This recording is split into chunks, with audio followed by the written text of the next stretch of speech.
আলোচিত মিস আর্থ বাংলাদেশ জয়ী মডেল মেঘনা আলম আনুষ্ঠানিকভাবে রাজনীতিতে যোগ দেওয়ার ঘোষণা দিয়েছেন। আসন্ন ত্রয়োদশ জাতীয় সংসদ নির্বাচনে ঢাকা ৮ আসন থেকে সংসদ সদস্য পদপ্রার্থী হিসেবে প্রতিদ্বন্দ্বিতা করবেন তিনি।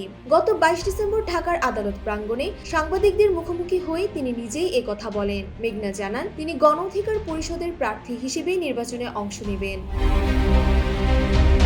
নির্বাচনী প্রচারণার বিষয়ে মেঘনা আলম বলেন, আমি শুধু পোস্টার বা ব্যানারের মাধ্যমে প্রচার চালাতে চাই না, সরাসরি সাধারণ মানুষের কাছে গিয়ে তাদের কথা শুনবো এবং ভোট চাইব।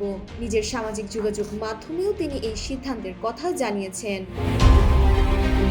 তার উন্নয়ন পরিকল্পনার প্রধান লক্ষ্য হচ্ছে নারী নিরাপত্তা। তিনি বলেন, ঢাকা ৮ আসনকে তিনি দেশের মধ্যেই নারীদের জন্য সবচেয়ে নিরাপদ এলাকা হিসেবে গড়ে তুলবেন।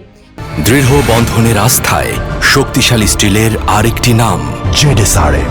পুরো এলাকাকে আধুনিক ও কার্যকর বিশেষ সিসিটিভি ব্যবস্থা করা হবে, যাতে কোনো নারী পথ চলার সময় স্ট্রিট হ্যারাসমেন্ট বা অনাকাঙ্ক্ষিত স্পর্শের শিকার না হন।